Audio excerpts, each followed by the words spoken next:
Hi,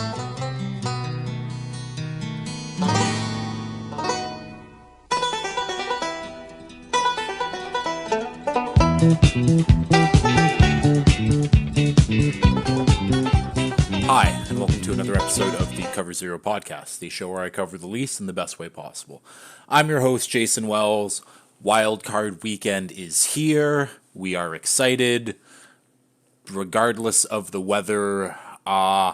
And that's two games right now, because there's going to be some tough weather in Kansas City, tough weather in Buffalo, but we are happy. The playoffs are here. This episode, though, it's going to be a playoff wild card preview episode. I'm also going to be dropping my first top 10 mock now that those teams are locked in. Time to switch over to a little bit of off-season draft talk. So I'll give my top 10 mock at the end of the episode after the wild card preview. But first, let's start off with a little bit of more coaching news. So last episode, I gave my teams that could still possibly be firing their head coaches, teams that are looking, the candidates that I have.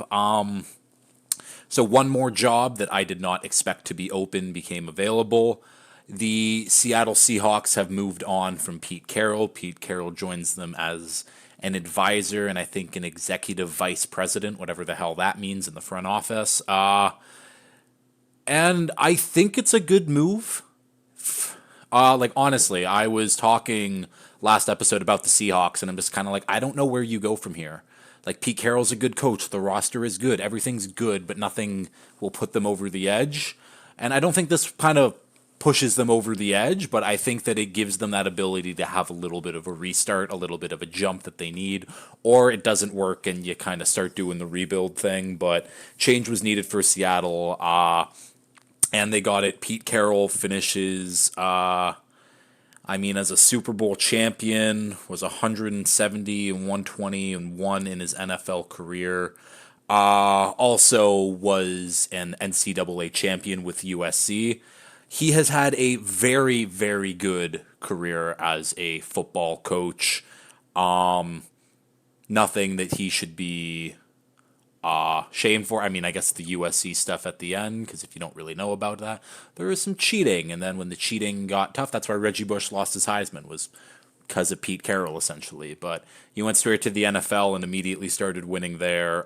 Those early Tens teams with Russ and the Legion of Boom, Marshawn Lynch, those were very, very fun teams to watch, and Pete Carroll is a major reason because of that. Wishing Pete nothing but the best. He is now not the oldest coach in football anymore. Two more moves. One being a college head coach, though, but I have to bring it up because you can't not talk about Nick Saban if you host a football podcast. So Nick Saban officially retires from Alabama as the greatest college head coach of all time. Finishes 292 and 71 and 1 as a college head coach, obviously splitting between Bama and LSU and also Michigan State, which I didn't know. He has 7 national championships, 11 SEC championships. He's the GOAT. Alabama will never see another coach like him. I don't know how they replace him, but Nick Saban deserves his flowers. And one wild stat that, it shouldn't be a stat, but this is such a Nick Saban type of stat. So he finished his Alabama coaching record was 201 and 29. I think he had 44 first-round prospects, so he had more first-round prospects drafted over his tenure at Bama than he did losses. Shows you how good of a coach he is, the GOAT of college football. Obviously, he left the Dolphins high and dry. We've moved past it, though. I mean, I've moved past it. I wasn't really paying attention when that happened. I know there still are a lot of bitter Dolphins fans out there, though. And the last big coaching move, Bill Belichick and the Patriots have officially parted ways. Saban was Bill's former defensive coordinator when he was with the Browns, but I don't know if Bill's journey is done as a NFL head coach, but just some of his accomplishments here. He has 8 Super Bowls, 2 with the Giants, 6 with the Patriots, obviously. 3-time Coach of the Year.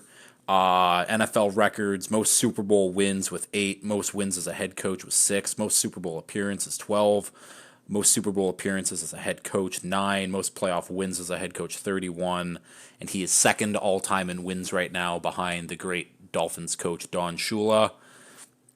And we will see if Bill decides to chase that record, because that is kind of the one thing that he has left. He does not have the most wins, and he will get to pick wherever team he goes. I think if the options for Bill right now, I think would be, because he's going somewhere where he can try to win immediately. I think Seattle would be interesting. I think that he could get that offense working to at least where they're like average, and he would whoop that defense into shape. I can tell you that. That'll be, I like that Seahawks defense a lot. That'll be a very good Seahawks defense with him there. The Falcons, they just need to find that quarterback, but they're in need of a good coach. I do think that that's one of the better job openings. And then, of course, the Chargers. You go there, you get Justin Herbert, you have your franchise QB, you bring in Bill to fix the defense. I think it'll work. And maybe the Commanders. With, you go full rebuild, you get Bill in there to rebuild the team, and you go and you pick your QB of the future and Drake May potentially. Bill has options, and if he doesn't want to coach, that is fine, but he is the greatest coach of all time. There are some Patriots fans that try to discount that and say that Tom Brady would have the same amount of rings if Pete Carroll was the head coach. That is a flat-out lie, and you are kidding yourselves, but regardless, Bill is the GOAT. Happy he is out of the division, though. Thank goodness. It's a new era for the Patriots now, and we talked about it a bit on the Wednesday show there, where they'll have their pick, and it's going to be Mike Vrabel or it's going to be Gerard Mayo, who's been their defensive coordinator for the last few years, obviously former Patriots linebacker himself. And I don't think that he can really go wrong. Obviously, to me, Mike Vrabel's the obvious choice. Former player, and has a proven track record to be a very good head coach in this league, where Mayo, former Pats player, will have the respect of everyone already, but you just don't know if he's a bona fide, solid head coach. I do think Vrabel is the obvious choice. I think if they pick Mayo, it's kind of hands up in the air. You just hope that he can be as good as a head coach as Mike Vrabel, but ideally, if you're the Patriots, you keep both of them. You have Mike Vrabel as the head coach. He keeps Gerard Mayo on as the defensive coordinator. And then Mayo goes and he gets whatever job he possibly wants.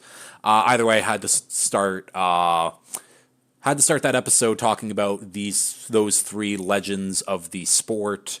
Part of my childhood is now dead, and my basically Pete Carroll, Nick Saban, and Bill Belichick have always been part of my Saturday and Sunday viewing, and that will be no more. Round of applause. They did fantastic. I guess now let's get into this wild card preview here, starting off with the first game of the week to kick off the playoffs. Browns at Texans. Browns -2, total set at 44.5. This is a game where, it's the Texans at home. They got the young rookie C.J. Stroud. They got the number 2 coach of the year in DeMeco Ryans, and they had a big win, and they've been battling for the playoffs for a while now, and they've always been hungry and whatever.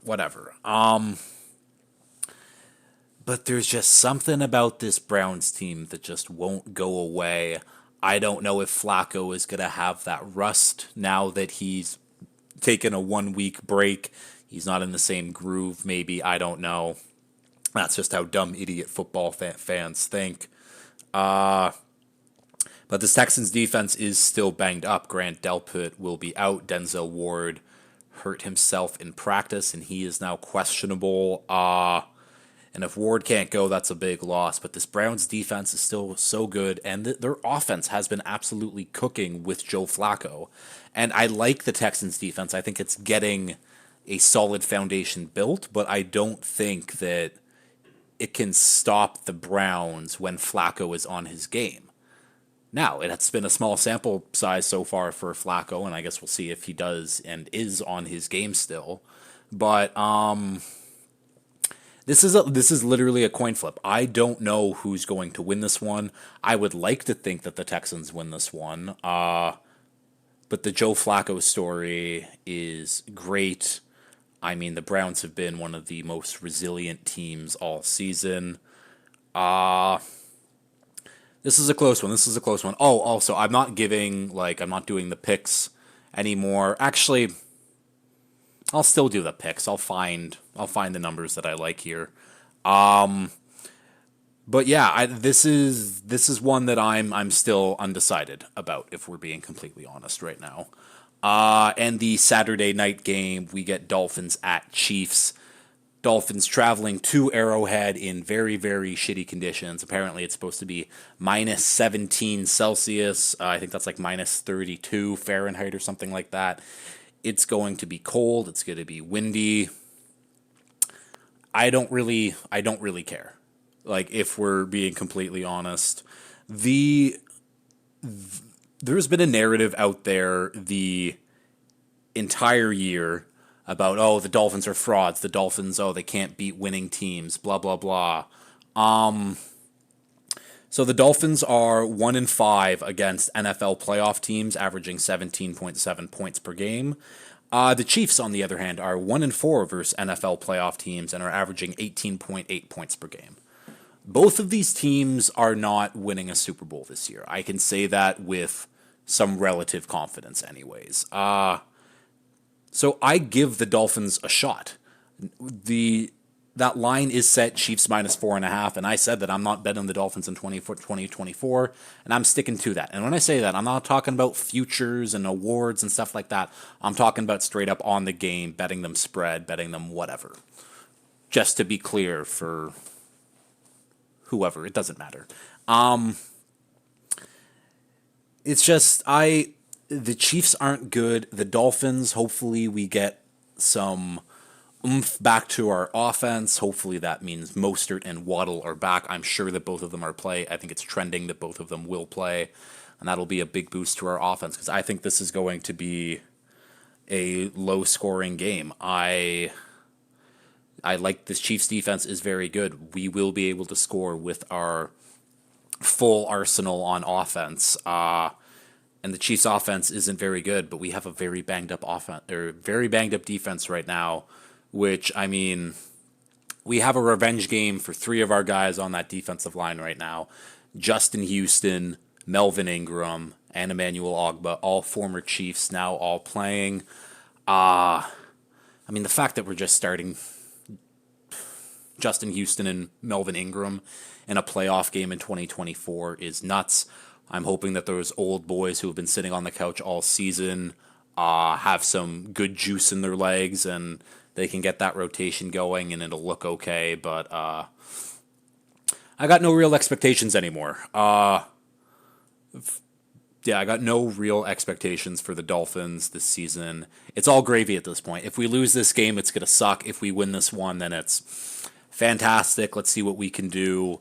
Because if we beat the Chiefs and the Texans beat the Browns, we play the Bills, which would be fun. It would be a good matchup again. I don't know, but the Chiefs on the other side, like, they're resting guys. Travis Kelce is still banged up. Like, I don't know. They've been bad.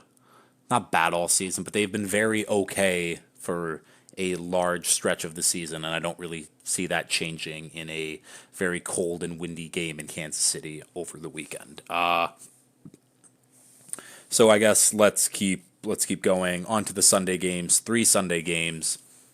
Starting with this one, Steelers at Bills. Bills minus 10, total set at 35.5. This is going to be a snow game. There was rumors that it might get moved from Buffalo if the weather got bad enough, and the snow lake effect where they get like massive dumps of snow. Doesn't look like it's going to snow that much, but it's going to snow a decent amount. So the weather's already going to be a factor. TJ Watt's not playing in this one, but The Bills consistently play down to their opponents no matter what. This is a very big line in a game that could be very, very sloppy. So Steelers plus 10? Steelers plus 10? I don't know. I also do like the under in this one, but I guess we will see. But either way, the Bills should win this. They have no excuse not to win this game. They are the much, much better team, especially without TJ Watt there. They're playing Mason Rudolph. Like, come on. Like, Bills got a layup. They're going to win this one. If they don't win this one, it'll be the funniest thing ever. But I think not really much more to say other than that. The afternoon game now, Packers at Cowboys. Cowboys -7, total set at 50.5. Mike McCarthy revenge game.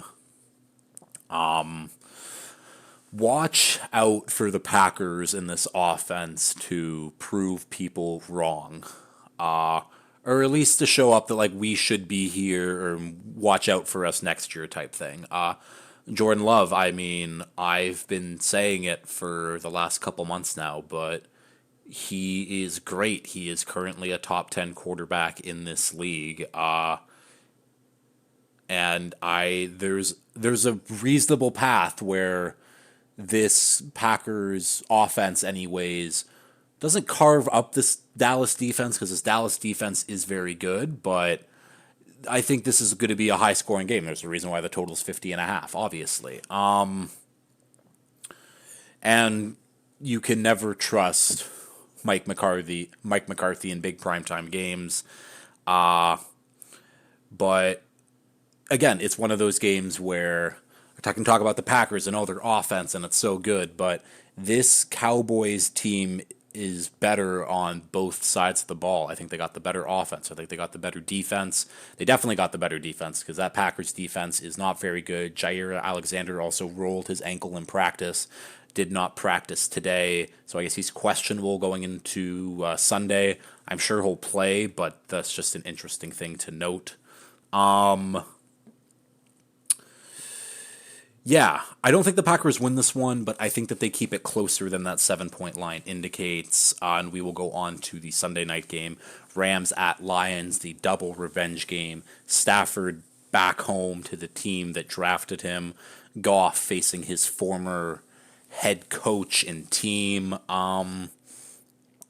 This is going to be a very, very fun game. I'm expecting a high-scoring game. I expect Ben Johnson and Sean McVay to both be in their bags. Potentially Ben Johnson's last game as a Lion. I guess we'll see on that end, but I don't know. I like the Rams. I do like the Rams, but so does everyone. So that makes me kind of be like, well, I can't like the Rams if the entire world is like, oh yeah, the Rams are going to win this one. I think the loss of Sam Laporta is going to hit this offense. I still think that the run game with Monty and Gibbs and Amon-Ra St. Brown is one of the best wide receivers in this league. Will still be able to get it going and do enough. And this Rams offense on the other side, Kyron Williams has been phenomenal. Puka Nacua had the best rookie season ever. Cooper Kupp is Cooper Kupp. And Matt Stafford, this is, I mean, when we talk about revenge games, and usually it's only one guy's, but it's both quarterbacks on each side of this matchup here. Like, who has more revenge in their hearts right now? Is it Jared Goff, the guy who the Rams picked first overall to be their franchise savior, took them to a Super Bowl and then just kind of cast them aside, and then ended up winning a Super Bowl with a very, very good team around Matt Stafford? Obviously, Matt Stafford is, let's say, he was the key that got the go, but hypothetical, we don't know if Goff was the quarterback of that stacked of a team, if he would have done the exact same thing. Who knows? Or is it Matt Stafford, where you got traded away by the Lions, you were also their first overall pick, you were supposed to bring glory back to Detroit, and time after time they failed you, and they kept blaming you, where you're the issue, Matt. And then they trade you away and you immediately win a Super Bowl, and now you're back, both teams back. This is basically to see who wins or who won that trade.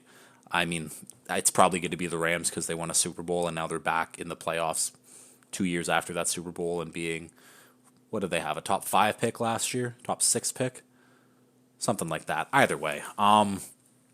This is going to be a very fun one. I am very excited for this one. And finally, the Monday game, Eagles at Tampa. Eagles -3. Bucks, or total set at 43.5.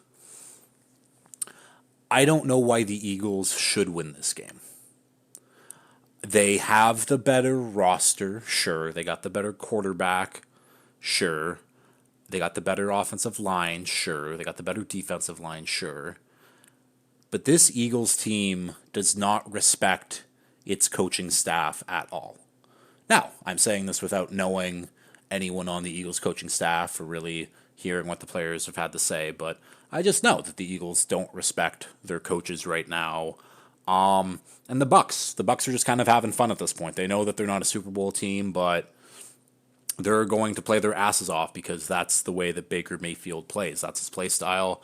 It's always them versus the world. He will play that underdog card. And I think the Bucks win this one. I honestly do. I think that Mike Evans and Chris Godwin will be an issue for this very bad Eagles secondary. And I think the big issue with the Eagles in this game is their offense is going to be banged up because usually the big hole in the Bucks defense is their secondary. Jalen Hurts has not thrown a football since he dislocated one of his fingers on his throwing hand. That is a big issue. He doesn't know. He got asked about whether or not, how it feels, and it's like, well, no, it's not the same because I have a finger that's not in the same place anymore, so it makes everything much harder. I don't know how well he's going to be able to throw a football. They'll still be able to run the ball and run it into the ground, but I don't know what his touch is going to look like. He hasn't thrown a ball since he hurt his finger versus the Giants in Week 18. That is scary to me if you're an Eagles fan, where your QB1 has not thrown a pass all week because they don't know if he can right now. Obviously, they'll give him some painkillers, they'll splint it up in the best way they can, but it is going to be awkward for him throwing the football, and you can't have awkward throwing games in the NFL playoffs. Luckily for them, they're playing an NFC South team, but I think this Bucks team has enough oomph and gusto and whatever other synonym of those words you want to say, but they got a little magic. Not as much magic as the Browns and Flacco do on their run right now, but they're like the Walmart version of the Browns, where it's they got Baker and they got an okay team, and they're the Browns' little brother. Let's just say that. Yeah, I guess that'll do it for the wild card preview. Let's get into some NFL draft talk here. So the top 18 picks in the draft have been set. I could have done a top 18 mock, but that just sounds weird, so I'm going to do my first top 10 mock of the season. Let's ease into the draft season a little bit. And starting off with number 1, the Chicago Bears of the Carolina Panthers. I'm sure Bears fans are very happy with that trade now. And they have some options here. Do they trade the pick away, get a haul of picks, keep Justin Fields and field the best team and kind of go for that Super Bowl run right now? Or do they trade Fields away, draft their QB of the future, and go from there? I have them taking their QB of the future. It is not Justin Fields. It is Caleb Williams. Caleb Williams, you are a Chicago Bear. I think in this hypothetical world, I traded Justin Fields to the Falcons for a second-round pick. Let's just say that. But yeah, the Bears land the USC quarterback, former Heisman winner. People have some issue with some maturity things and the way he acts. Whatever. The guy knows that he's going to be an NFL quarterback, and he knows that he's a very, very good prospect. He's been touted as generational. I'm not going to say he's generational, but he is very, very good. There's a reason that he has been compared to Pat Mahomes. He can be a game changer, and he gets put into an offense right away where hopefully should be better for him. He'll have DJ Moore. He'll have Cole Kmet. The run game solid. Darnell Wright was an awesome pick for them at tackle. The defense has been better. It'll just be interesting to see what Matt Eberflus, who he brings in for that coaching staff, because I should have brought this up at the top of the shop. Actually, no, I shouldn't have, because Carroll, Saban, and Belichick all deserve their time in the spotlight instead of Luke Getsy and whoever the Bears QB coach were. Either way, the Bears offensive coordinator and QB coach have been fired. Matt Eberflus is going to bring in new people, and I guess we'll see who he brings in. But yeah, this is a game changer for the Bears. It gives them 5 more years of a cheap QB contract with an already solid roster around him. And still another pick in this top 10 here, so we'll see where they go there. Commanders next on the clock, and I am going double QB right away. They select QB Drake May out of North Carolina to replace their North Carolina QB Sam Howell. Sam Howell might be backing up Drake May, which I think that they're really good friends, so I think that honestly might work out really well for the Commanders, but they get Drake May, and I love Drake May. I think that he is fantastic. I think that he is a Justin Herbert type of player if Justin Herbert had any type of balls. Or maybe he's Josh Allen if Josh Allen wasn't an idiot. Obviously, Josh Allen is a phenomenal player, and I'm not going to compare, but either way. Oh, my bad. Drake May, but that's just to show, like, Drake May is a very good player. He is someone who is on Caleb Williams' level. That's why I don't think Caleb Williams is generational, because I think it's 1A, 1B with those two. And the Commanders get their guy. They hopefully get their QB of the future to throw to some already good weapons, Scary Terry, Jahan Dotson, bringing that run game, and it all depends on who their future head coach is going to be. We don't know that yet, but I got Drake May going 2 to the Commanders right now. And at number 3, we have the New England Patriots here, and I have a trade. Now, some Patriots fans are probably being like, oh, why didn't we pick Marvin Harrison Jr.? Because Mac Jones throwing to Marvin Harrison Jr. doesn't get you anywhere next year. Marvin Harrison Jr. is phenomenal, but you got to build this team out. This isn't a solid roster. The defense is fine. Now that Bill's gone, we will see. I'll just say that, but they trade back to 5 with the Chargers, and the Patriots receive 5, 37, and a 2025 second-round pick. So the Chargers are on the clock, and of course the Chargers are selecting Marvin Harrison Jr. out of Ohio State. If you know the name Marvin Harrison, you know the name Marvin Harrison Jr. Obviously his dad, the former Colts receiver, former All-Pro, Hall of Famer, one of the best receivers in league history. Marvin Harrison Jr., 4 inches taller, 20 pounds heavier, and just as good. He is phenomenal. He is a truly generational wide receiver prospect.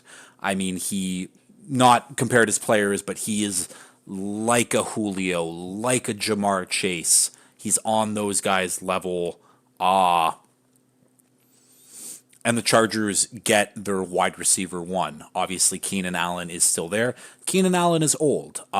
They drafted Quentin Johnson last year. I think that they'll just kind of wash their hands. Hopefully he does something. And I think that this means Mike Williams is gone. Whether that is a cut or a trade, the Chargers have a lot of people with getting paid a lot of money that they shouldn't be right now. So whoever comes in as GM will have some choices to make. But I think getting Justin Herbert, his wide receiver 1 for the rest of his career, is the right thing to do for whoever the new Chargers GM is. So let's move on to number 4 here. Number 4, we are on to the Cardinals. And the Cardinals could take one of these tackles, Olufashano, Joe Alt. Maybe they tell their longtime left tackle, DJ Humphries, to take a walk, because maybe he's getting paid a little too much money. I think that DJ Humphries is fine for now. They drafted Paris Johnson last year, who he was a very good pick. But I have them getting a wide receiver 1 for Kyler, and that is Malik Neighbors out of LSU. 6 foot, 200 pound. He is dynamic with the ball in his hand. He is a good runner. Like, he does everything well that you want in a receiver. He is a 1B to Marvin Harrison, in my opinion. So yeah, the Cardinals get their guy. Jonathan Gannon said that he is committed to Kyler. And I think Hollywood Brown is a free agent. I don't know if they'll bring him back, but if they bring him back and they get Neighbors, Kyler's got a pretty good offense there in Arizona next year. But yeah, I think that Neighbors is a good fit, and I think this is a reassurance and an offer of good faith towards Kyler to be like, we gave you all this money. We are giving you good players to play with now. Go out and prove us right. And I think he has a decent chance to do it next year. I guess, I mean, we will see. And now, number 5, the Patriots are on the clock after their trade with the Chargers, and they select Olu Fashanu out of Penn State, my number 1 left tackle in the draft. The man is a monster, 6'6", 317. And they could have went with Joe Alt. I don't think there's really a wrong pick there. I compared these two tackles to when Penei Sewell and Slater were coming out, where those aren't comps as them as players, but that's just kind of how what their ceilings are anyways, or as like prospects. Because they are both very, very good tackle prospects, but I like Olu just a little bit better, and the Patriots get their left tackle of the future. Trent Brown is on the way out. He has been saying some not nice things about the Patriots and Bill Belichick. I mean, the man has gotten paid a lot of money to not play a lot of football recently, but that's been the story of his career for the most part. But they bring in Olu in to solidify that left side of the line.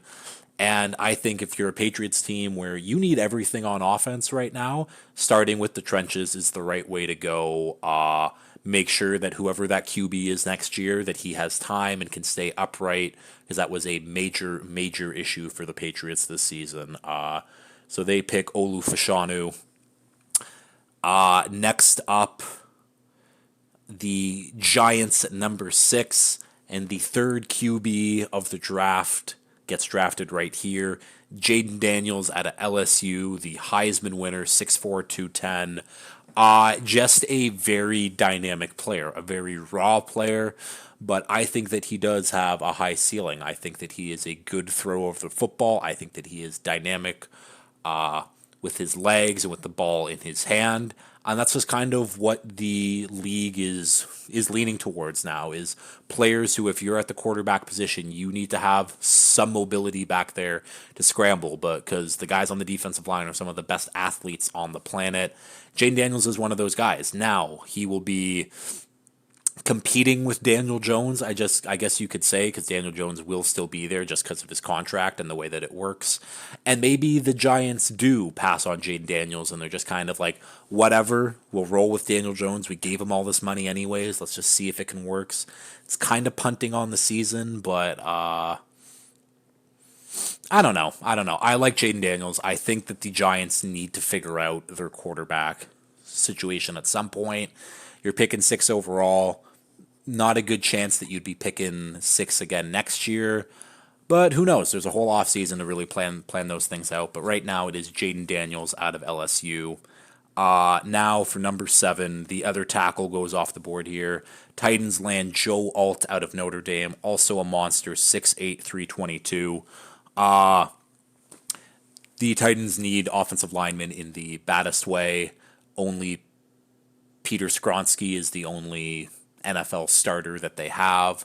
Now they add Joe Alt to play right next to him, forming a hopefully very solid wall on that left side of the line for a decade plus, hopefully. And the Titans are, just in total rebuild mode right now.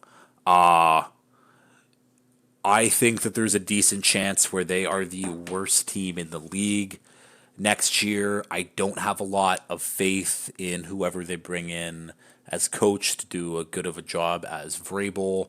Will Levis, I'm not totally sold on yet. I think that he has potential, to say the least.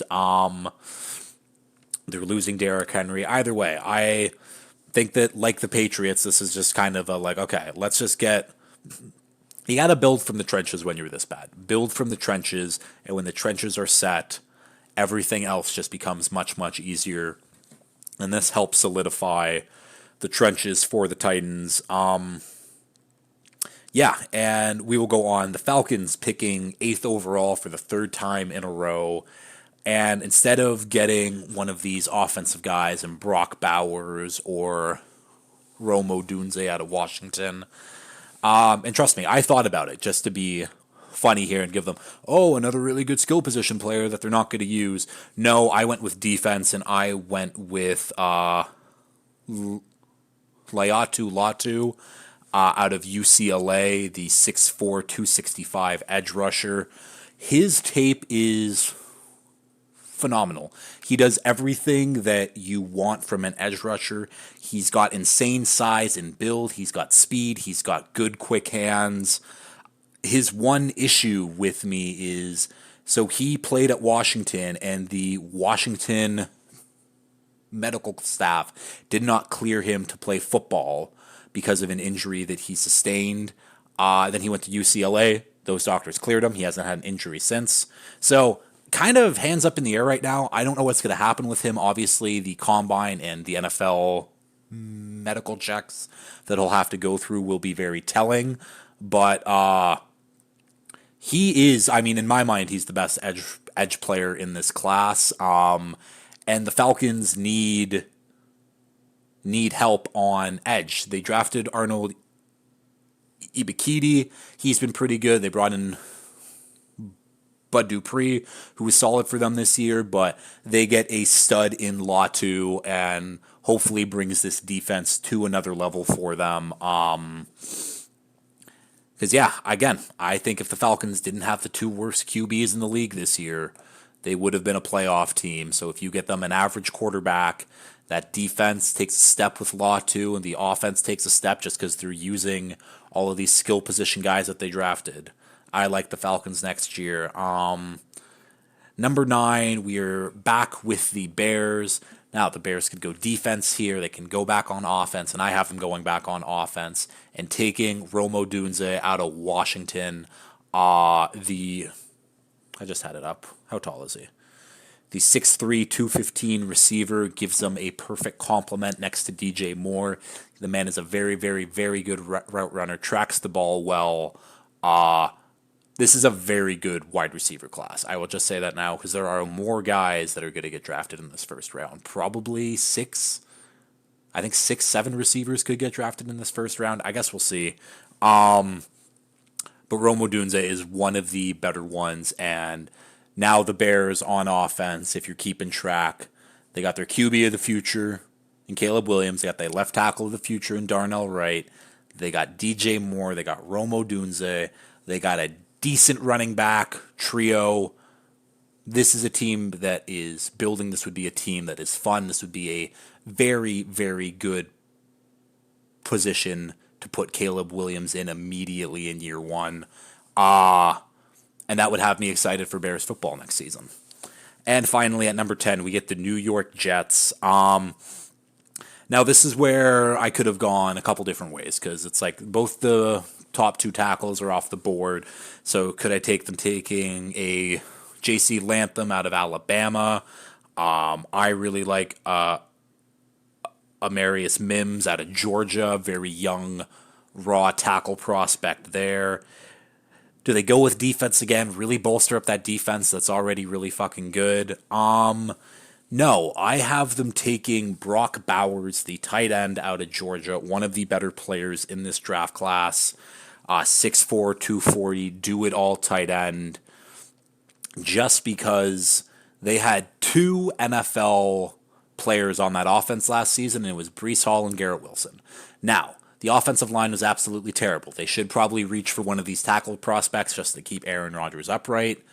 Fix that in free agency. Spend the money there. Go get Rodgers some actual weapons that he will use. I know he's going to use Garrett Wilson. I know he's going to love Breece Hall. You give him Brock Bowers. Rodgers loves his tight ends. I mean, Jermichael Finley for a long time. He had Jimmy Graham for a while. Robert Tunyon led the league in TD receptions one year. Imagine if he had Brock Bowers. Again, the offensive line is definitely the spot where they should be going, and probably Mims or Lathan is the better pick here, but I like the idea of a Rodgers, G. Willie, Brees Hall, Brock Bowers offense. Sounds pretty nice to me. But yeah, that'll do it. I thought that was a good top 10 mock. I like that trade. Let me know if you didn't. I'm sure that Spills is very thrilled with that trade. And I'm sure that Chew and Cam are too. But I guess I will see when I get my feedback in the group chat tomorrow. Yeah, I'm excited for this wildcard weekend though. I don't have expectations anymore. Now that our entire edge group is out, I'm just kind of like, it's all gravy at this point. The farther we go, the better, obviously, but it would be nice to be Casey and Casey. It would be very, very nice. And if you've liked this, please like, share, retweet, subscribe, all that fun stuff. And until next time, peace.